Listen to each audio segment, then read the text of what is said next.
I never used to believe the stories people told about night drives, you know? Those late-night tales where you're all alone on some back road, and then something happens. But last week, I found out for myself just how real those stories can get. It started out as a simple plan, a late drive to clear my head. I had just broken up with my girlfriend, wasn't sleeping well, and figured a good, quiet night drive might help me think. So, around midnight, I grabbed my keys, hopped in my old SUV, and headed down a familiar highway out of town. After half an hour, the city lights faded behind me, and all that lay ahead were dark, open roads. The first hour passed smoothly, just the hum of my engine, a few lonely stars overhead, and the occasional distant glow of a farm light. I even started to feel a bit better, like maybe this was exactly what I needed. But soon enough, things took a turn. Literally, I found myself driving through stretches of woods, where the trees hung over the road, nearly blotting out the sky. Then, without thinking, I took a wrong turn. This road wasn't on any map, and it wasn't like the other back roads in the area. The trees on either side loomed close and seemed to move, almost like they were reaching out, trying to close in on me. A chill crept up my spine, but I shook it off. After all, it was just trees and shadows, right?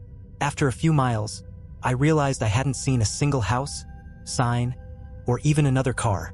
Nothing but my headlights slicing through the darkness. I was alone, completely and utterly alone. That's when I saw it. Just ahead, on the shoulder of the road, there was a figure, a woman. She was standing still, facing away from me, her silhouette backlit by my headlights. She wore a long coat that flapped slightly in the wind, and her hair hung limp around her shoulders, completely unmoving. I slowed down, heart racing. It was the middle of nowhere, in the dead of night. Who just stands there like that? Logic kicked in, telling me she was probably stranded. Maybe her car had broken down further up, but I didn't see any other vehicles around. Something about her posture made my skin crawl. She stood too straight, too rigid, like she was frozen in place. Rolling to a stop, I lowered my window a bit. "Hey, are you all right?" I called out, trying to keep my voice steady. She didn't move, not even a flinch, no sign that she heard me. Just still. I swallowed hard, debating what to do. Every instinct was telling me to just drive away, leave her in my dust and never look back. But something compelled me to try again. "Miss, do you need help?" I tried a little louder. Nothing. She was so close that my headlights illuminated her bare feet on the cracked asphalt, pale and dirty. No shoes, no belongings. Just her standing there, as if she'd walked out of the woods barefoot and waited for someone to find her. I was about to pull away when, slowly, she turned around. As her face came into view, a chill stabbed through me. Her skin was ghostly pale, almost translucent, and her eyes were black. Not dark brown or shadowed by the night. Just two pits of absolute black, like they were hollow, going deeper than anything I'd ever seen. She stared directly at me, her lips pulled into the smallest, unsettling smile. For a second, I was frozen. There was something about her eyes that made it feel like I was falling, like I was being pulled into them. My hand trembled on the gear shift, and I could feel my pulse hammering in my ears. Then, in a jerky, unnatural motion, she took a step toward the car. My heart seized up. I slammed the car into reverse, my tires skidding on the gravel as I backed away. Her smile widened, showing teeth that seemed too sharp. She moved again, this time faster, and my stomach dropped as I realized she wasn't just walking. She was gliding, closing the distance between us in an eerie, unnatural way. I pressed the gas harder, speeding backward until I nearly spun off the road. I didn't look back until I'd put about 50 yards between us. When I did, she was gone. My breaths came shallow, hands shaking on the wheel as I tried to pull myself together. Maybe she'd step back into the woods, or maybe I'd imagined the whole thing. Maybe it was just exhaustion or stress from the breakup playing tricks on my mind. But when I glanced at my rearview mirror, she was there. She was in the back seat. My heart stopped. She was sitting there, perfectly still, just inches behind me, with those black, empty eyes locked onto mine in the mirror. Her mouth was slightly open, and though I couldn't hear anything over the roar of my own pulse, I could see her lips moving, whispering something I couldn't make out. In a panic, I floored the gas, the engine roaring as the SUV lurched forward, tearing down the road. My eyes flicked between the road and the rearview mirror, unable to look away from her but terrified to see what she would do next. I could feel her presence like ice creeping over the back of my neck, a bone-deep cold that seeped into my spine. Then she started moving, her head tilting from side to side, like she was studying me, her eyes never breaking contact. Her mouth kept moving, the whispering getting faster, almost frantic, though still silent, like she was speaking from some other, unreachable world. I could feel her words pressing in on me, like they were squeezing my mind, tightening around my thoughts. "Who are you?" I choked out, my voice cracking. I didn't expect an answer, but I needed something, some acknowledgement, anything that would ground me in reality. She stopped.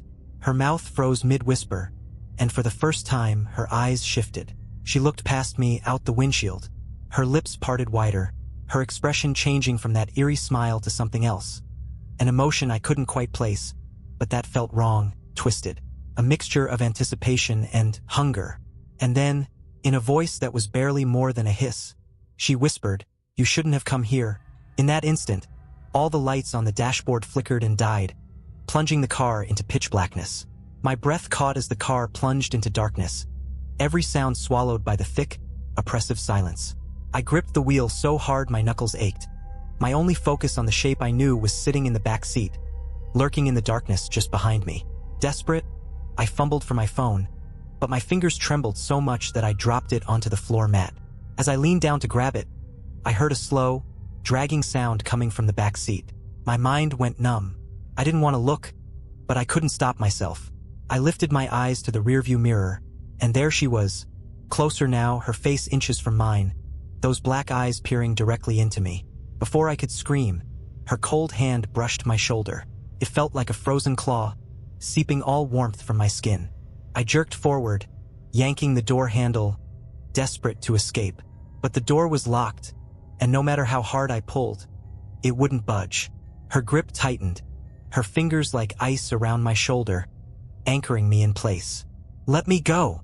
I shouted, my voice sounding weak and hollow in the confined space.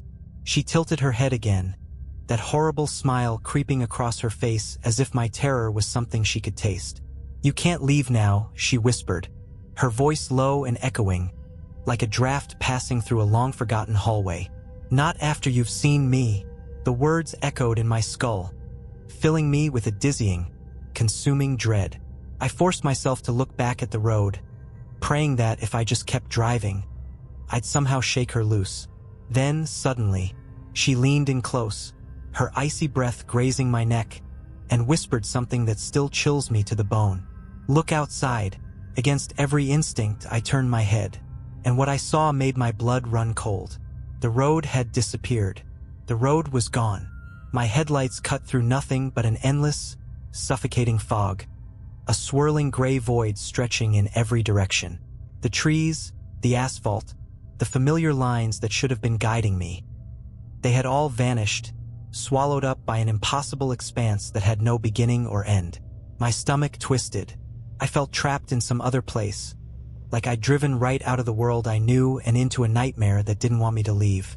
In the mirror, she was still there, watching me with those dark, hollow eyes, her mouth twisted into that grotesque grin.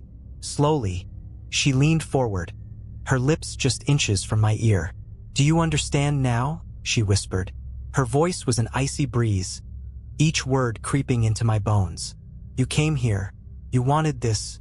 I don't know what you mean," I shouted, trying to fight the rising panic clawing at my throat. "I just took a wrong turn. I didn't mean to." "Didn't you?" Her voice interrupted, cold and mocking. "Or have you been searching for this your whole life? For something to fear, something to make your heart race, something real?" Her words burrowed into my mind like icy needles, sharp and relentless. She was right. In a way, I had been looking for something. That thrill, that edge of danger. But this wasn't a thrill.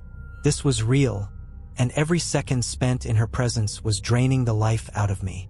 Without thinking, I gripped the wheel harder, pressing the gas in a desperate attempt to escape this fog, this endless nothingness. I could hear her laughter, a cold, hollow sound that seemed to come from everywhere and nowhere, like the fog itself was mocking me. "You can't run from me," she whispered, her voice filling the car like it was seeping through the very walls. "I'm part of this road. I've been here long before you, and I'll be here long after." Something in her tone, a smug, cruel amusement, unleashed a surge of anger in me, breaking through the terror. "I'm getting out of here," I growled, and jerked the wheel to the left, turning sharply into the fog, hoping to somehow find the road again. But the moment I turned, the car jerked violently. The steering wheel locked, the brakes went dead, and my headlights flickered as if the car itself was giving up.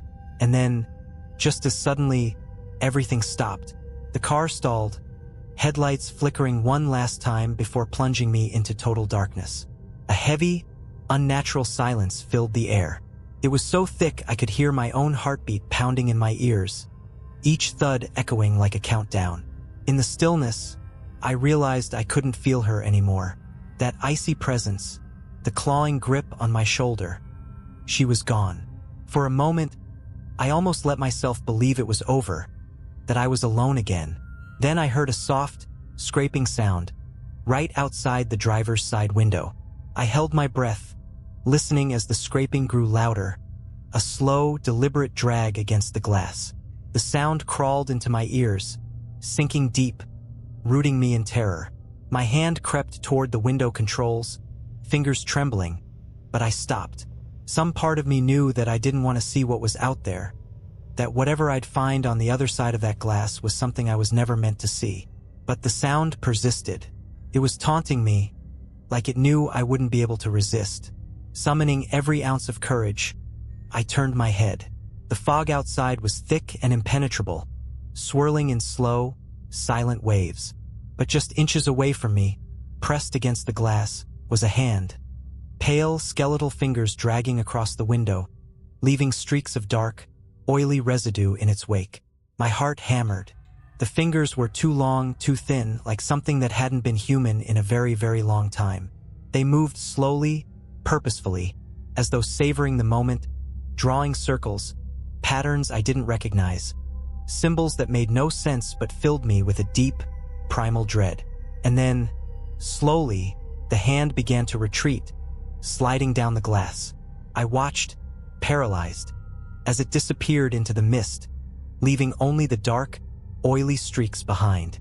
I thought that was the end of it, that maybe I'd imagined the whole thing. But then, out of the fog, a face emerged. It was her, the woman from the road. Only now, her face was different. The eyes were wider, hollow pits that seemed to suck in the darkness around them. Her mouth was stretched into an unnatural smile, lips pulled back so far that they nearly split her cheeks.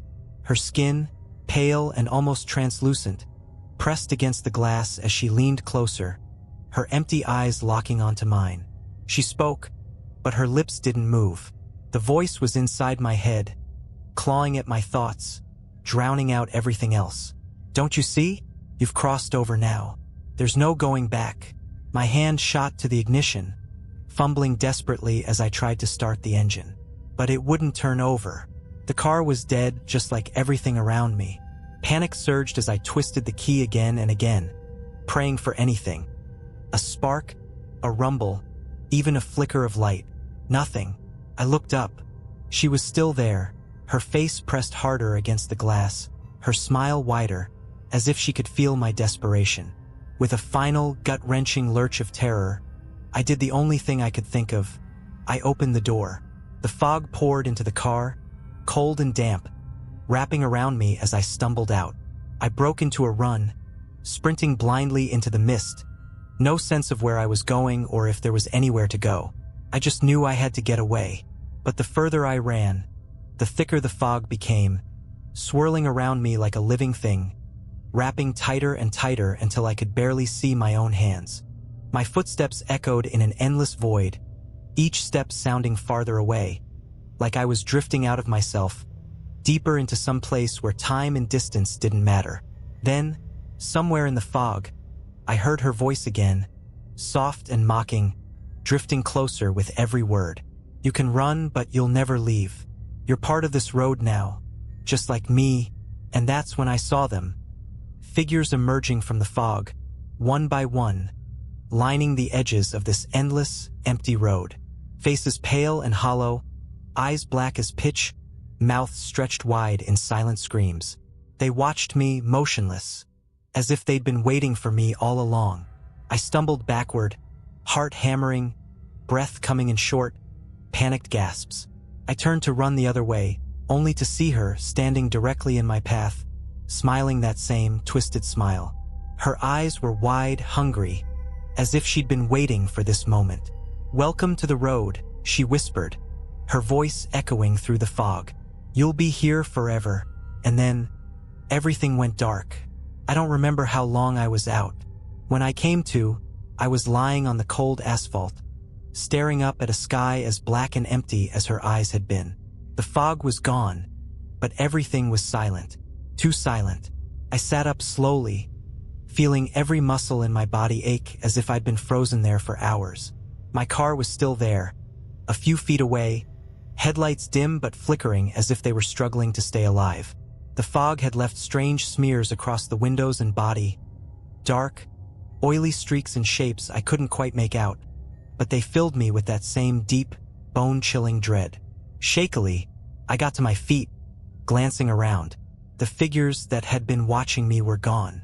It was just me, my car, and an endless empty road stretching out in both directions under that impossibly dark sky. I wanted to believe I just had some kind of breakdown or vivid nightmare, that everything I'd seen was just my imagination, some trick my mind had played on me. But deep down, I knew that wasn't true. With trembling hands, I climbed back into the driver's seat. The engine sputtered to life on the first try, as if the car itself was as desperate to leave this place as I was. I didn't waste any time. I slammed the car into drive and sped down the road, refusing to look back, refusing to even glance at the mirrors. The road felt endless, and the darkness pressed in on every side, swallowing up my headlights as if I was driving through the belly of some great, ancient beast. I drove for what felt like hours, hands clenching the wheel so tight they began to cramp, my eyes glued to the road ahead, waiting, dreading, for her face to reappear. Finally, a faint glow appeared in the distance. Streetlights, the familiar golden glow of civilization.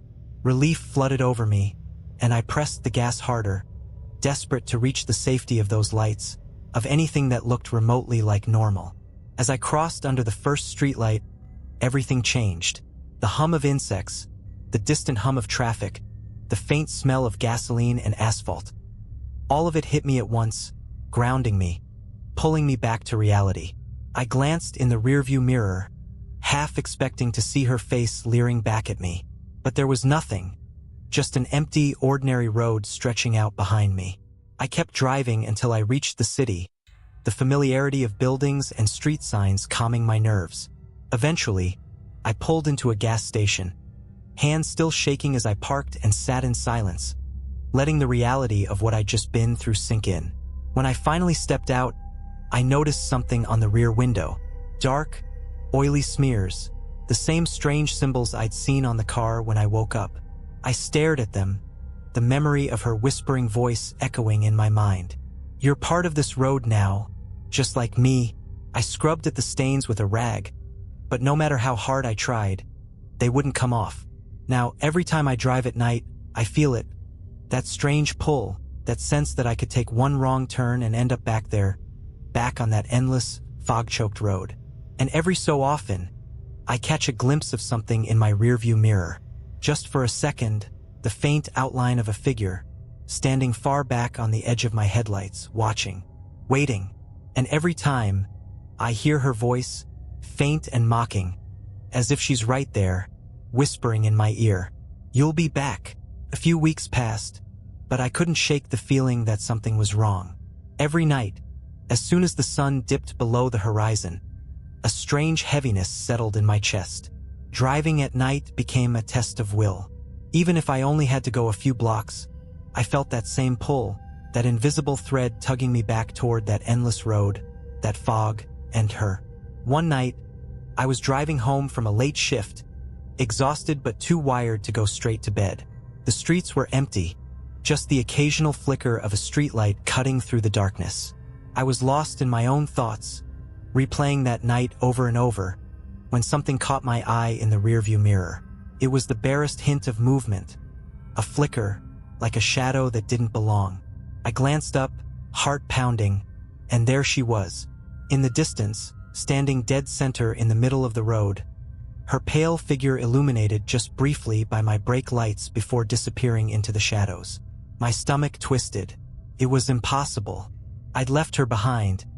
I'd escaped, hadn't I? But as I stared into the mirror, dread wrapped around me, squeezing the air from my lungs.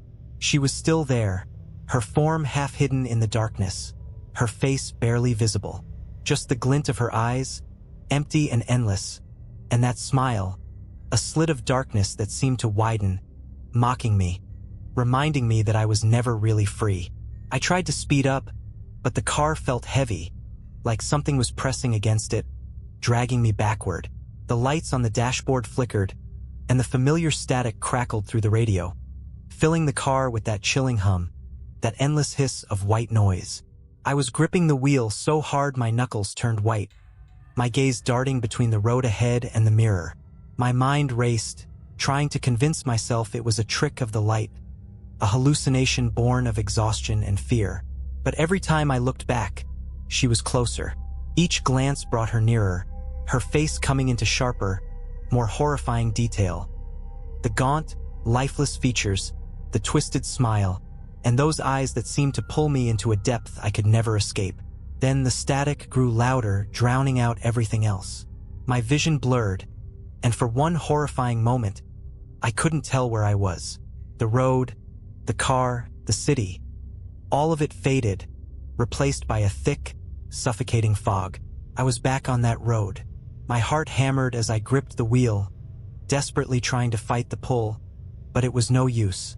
The fog wrapped around the car like tendrils, pressing in on me, filling the air with that familiar, icy chill. I looked into the mirror again, and this time she wasn't far behind me. She was right there, her face filling the glass, close enough that I could see the dark hollows of her eyes and the cracked, broken skin around her mouth. "Welcome back," she whispered, her voice slicing through the static, cold and hollow. I slammed my foot on the brakes, but the car didn't stop. It kept rolling forward, deeper into the fog, deeper into that endless, empty road. My headlights flickered and dimmed, and in the faint glow, I saw them. The figures lining the sides of the road, their hollow eyes watching, their twisted, silent faces locked on me as I passed. "You're one of us now," her voice echoed, growing louder, as if it was coming from inside my head. I looked in the mirror one last time, and saw her smile spread wider, impossibly wide, stretching across her face until it was nothing but darkness. And then, everything went black. When I came to, I was back on the familiar city street, my car idling at a stoplight. My hands were cold, my body drenched in sweat, and the memory of that road, that fog, and her face burned into my mind. I glanced around, hoping it was over, that I was really back. But in the rearview mirror, smeared across the back window, were those same oily symbols. Now, I don't drive at night. I can't. Because every time I sit behind the wheel after dark, I feel it. The pull of that road, calling to me. And I know that someday, whether it's tomorrow or years from now, I'll take that wrong turn again. And this time, I might not come back. But avoiding night drives didn't end the nightmares. Every time I closed my eyes, I'd see her face looming out of the fog, those hollow, black eyes pulling me into their depths. I'd wake up in a cold sweat, gasping for air, with her whisper still ringing in my ears. "You're one of us now." It got so bad that I started leaving every light in my house on at night, as if somehow that would keep her and that cursed road from finding me. I even sold the car, convinced that maybe it was connected to whatever happened to me. But none of it made a difference. The pull was still there, like a weight pressing on me, dragging me back to that impossible stretch of road. The final straw came one night when I was staying at a friend's place, hoping that maybe being around someone else would keep the nightmares away. We had stayed up late watching movies, and I'd finally started to feel a little at ease. But around 2 a.m., just as I was drifting off on the couch, I heard it, that static. It started faint, like the hum of an old television, growing louder until it filled the room. My heart pounded as I sat up, glancing around. The sound wasn't coming from the TV or the radio. It was just there, filling the air, vibrating in my bones. I looked over at my friend, but he was fast asleep, completely unaware of the noise that was now rattling my skull. Then I heard her voice, woven into the static, whispering from somewhere just beyond my sight.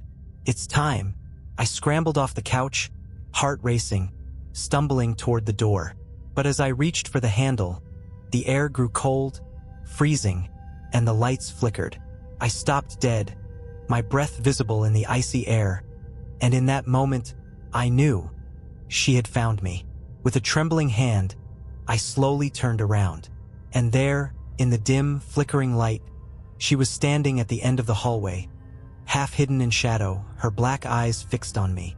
Her mouth twisted into that same sickening smile, and she took a slow, deliberate step toward me. My knees went weak. I backed away, hands fumbling for the door handle, but it wouldn't budge. The static grew louder, filling my head, drowning out my thoughts, until her whisper cut through again, clear and cold. "You belong to the road." My vision blurred, the walls around me fading, melting away into darkness, until I was no longer in my friend's house. I was back on that road, the fog thick around me, her figure drifting closer with every step. My body felt paralyzed, rooted to the spot as she approached, her smile widening as if she could taste my fear. The last thing I remember was her reaching out, her icy fingers brushing my cheek, her voice wrapping around me like a shroud. "Welcome home." I woke up hours later, lying in the middle of a deserted road, my clothes damp from the morning dew, with no memory of how I got there. I stumbled to my feet, disoriented, and realized with horror that I recognized the place. The empty stretch of road, the fog hanging in the trees, the silence pressing down like a weight. It was the same road, and as I stood there, shivering, the fog began to creep forward, curling around my ankles, pulling me toward the darkness beyond. I haven't told anyone about what happened that night. I don't know if anyone would believe me, or if they'd even understand, but I know this. No matter where I go, no matter how far I run, the road is always waiting, calling to me. A whisper in the dark that grows louder with every passing night. I don't know how much longer I can resist, but I do know this. One day, I'll have no choice. I'll follow that whisper.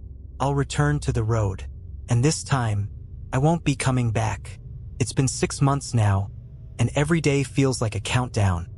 A slow descent into something I can't stop. The pull has only grown stronger, gnawing at me from the inside. A hollow ache that fills my dreams and bleeds into my waking life. Every night, I hear the static just as I'm drifting off. A low hiss that never stops, always there. As if she's whispering to me from somewhere just beyond the edge of my mind. I've tried everything to escape it. I moved to a different city, sold nearly everything I owned, took a job on the opposite coast where I'd never have to drive alone at night. But it doesn't matter. She's always there, lurking in the shadows, waiting for me to make that one mistake, to let my guard down just enough for her to slip through the cracks and pull me back to that endless road. Last night, it happened again. I was on my way home, taking the bus this time, trying to avoid anything that would put me behind the wheel. The streets were dark, rain tapping against the windows as we moved down the empty highway. I was exhausted, my eyes heavy, fighting to stay awake, when I saw her. She was standing on the side of the road, just outside the glow of the streetlights, her figure faint but unmistakable. She didn't move, just stood there, watching the bus pass, her eyes following me as if to remind me that she'd never really left. I closed my eyes, praying she'd be gone when I looked again. But when I opened them, she was closer, standing on the opposite side of the street now, her face barely visible through the fog. She was smiling, that wide, twisted smile that seemed to cut through the darkness itself. I turned away, heart racing, hands gripping the edge of my seat, but it didn't matter. She was inside my mind, filling it with that sickening whisper, her words curling around my thoughts, taking root. "You can't escape me," she said, her voice soft and mocking. "You're part of this road, and one day you'll come back." The bus pulled to a stop just a few blocks from my apartment. I bolted out, sprinting through the rain, barely able to see where I was going, just desperate to get away from her, from that smile, that voice. I made it home, slamming the door behind me, my pulse pounding as I leaned against the wood, eyes shut tight. I thought I was safe. I thought that, at least for the night, I'd escaped her. But when I opened my eyes, I saw something that froze me to the core. There, smeared across my apartment window, were the same oily symbols I'd seen on my car that night. The dark, twisted shapes that looked like nothing and everything all at once, like they were meant to draw you in and trap you forever. And in the center, drawn in one long, jagged stroke, was a single word. Soon. That was last night. Now, as I sit here, typing this out in a last, desperate attempt to cling to reality, to remind myself that I still have a choice, I can feel her. She's outside, waiting, her presence thick and inescapable, pressing down on me, pulling me back to that cursed road. I know she'll get me eventually. I know that one day, I'll give in to the pull and find myself back in that fog, alone with her and the endless stretch of darkness. But until then, I'm doing everything I can to stay away, to keep moving, to pretend that I still have some control over my own life. If you're reading this, if you ever find yourself out on a lonely road in the dead of night, and you see a woman standing in the shadows, turn around. Don't look back. Don't stop. Because once she's seen you, once she's marked you, there's no escape. One day she'll find you too. And when she does, you'll understand why. You never make that night drive alone. I didn't sleep last night. I sat up in bed, every light in the apartment on, gripping the edges of the mattress and listening. The static was faint, just barely there, like a distant whisper tangled in the white noise of the world. I kept telling myself it was my imagination, that she wasn't really here, that maybe, just maybe, I could fight this. But the hours dragged on, and every minute felt like the last. Eventually, dawn broke through the windows, casting a pale gray light across the room. For a moment, I almost felt relief. The day brought warmth, noise, the sounds of the city waking up, a blanket of normalcy that almost convinced me I'd been dreaming. Then my phone buzzed. It was a message from an unknown number, just a single, chilling word. Tonight. I stared at the screen, my heart sinking. There was no number, no way to trace it back, just that single word, a promise, a threat. And in that instant, I knew I was out of time. I spent the day in a haze, moving through the motions of work, life, all of it a blur as my mind raced. By evening, I was exhausted, but I couldn't stop. I needed a plan, something, anything, to keep her from dragging me back to that cursed road. I packed a bag, thinking maybe if I just kept moving, kept running, she wouldn't find me. But as the sun set, that familiar heaviness settled over me, like a weight pressing on my chest. The apartment grew colder, shadows lengthening as the last light slipped away. And then the static started. This time, it wasn't just a faint hiss. It was loud, crackling, filling every corner of the room, like she was everywhere, closing in, her presence thick in the air. My phone buzzed again, and I almost didn't want to look, but I couldn't resist. This time, it wasn't a message. It was an image. Picture of my car, parked outside my apartment, and standing next to it, barely visible in the darkness, was her. That twisted smile, those black, empty eyes staring directly into the camera, as if she knew I was looking. Her head tilted, a taunting gesture, daring me to come down. I stumbled backward, panic clawing at my chest, and before I knew it, my feet were moving, taking me out the door and down the stairs, my mind blank with terror. I reached the street, the cool night air hitting me like a slap, and there she was, standing by my car, exactly as she had been in the photo, her figure illuminated by the dim glow of the streetlight. She looked at me, her smile widening, and she took a slow, deliberate step forward. I froze. My instincts screamed to run, to get as far away as possible, but my feet were rooted to the ground. She took another step, her gaze never leaving mine, her presence filling every inch of space between us. "Ready for the drive?" she whispered, her voice a soft, chilling echo that seemed to come from everywhere at once.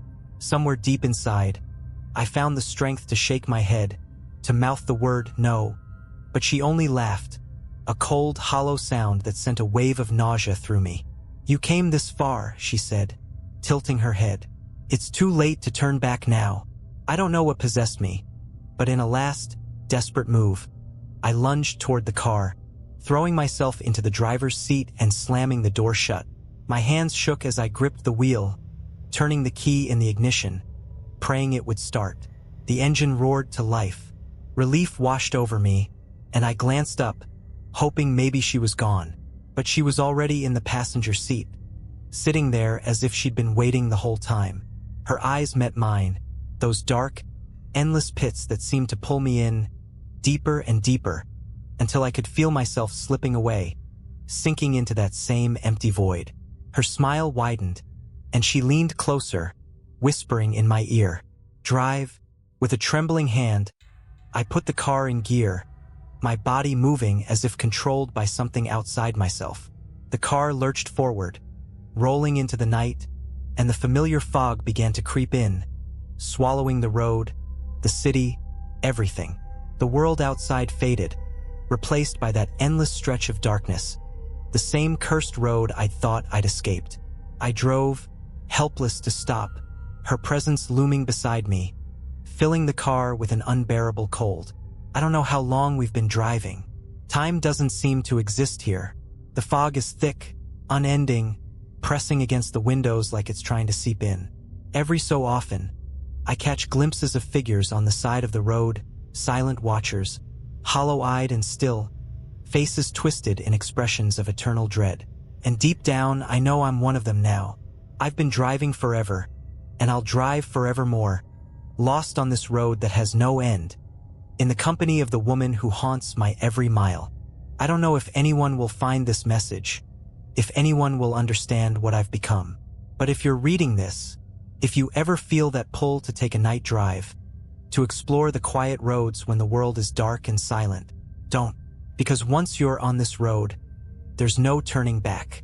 You'll be here with us, forever. The truth is, I don't know how I'm sending this, or if it'll even reach anyone who can help. I keep coming back to this phone, watching my fingers type out words I barely understand. Maybe it's some last act of defiance, or maybe she's letting me do it, knowing full well that no one will ever believe me. Or maybe, deep down, she wants you to know. The road stretches on, an endless ribbon of black cutting through a fog that seems alive, pressing in on every side, breathing in sync with the cold, hollow feeling in my chest. There's no horizon, no signposts, no markers of any kind. Just mile after mile of the same featureless void, trapping me in an infinite loop of fear and exhaustion. And no matter how many times I glance at the clock, it's always the same. 3:17 a.m., frozen in place like I've been caught in the jaws of time itself. Every now and then, I feel the car slowing down as if we're coming to a stop. It's almost like the road wants me to get out, to see what's waiting for me in the shadows beyond the fog. But every time, before I can open the door or even look outside, she reaches out, her hand cold and unyielding on my arm, her whisper soft but firm. "Keep driving." I don't argue. I don't have the strength to resist. I just grip the wheel and keep moving forward, letting the endless road swallow me whole. And with every mile that passes, with every twist and turn that feels like it's leading me deeper into some terrible, unknowable place, I feel myself slipping further away, becoming less real, less me. It's like she's unraveling me, piece by piece, erasing every memory, every fragment of who I once was, until all that's left is the road, her presence, and that endless, unbreakable silence. Sometimes I think I hear voices, faint and echoing in the distance, like the memories of people who once traveled this road before me, trapped here, just like I am now.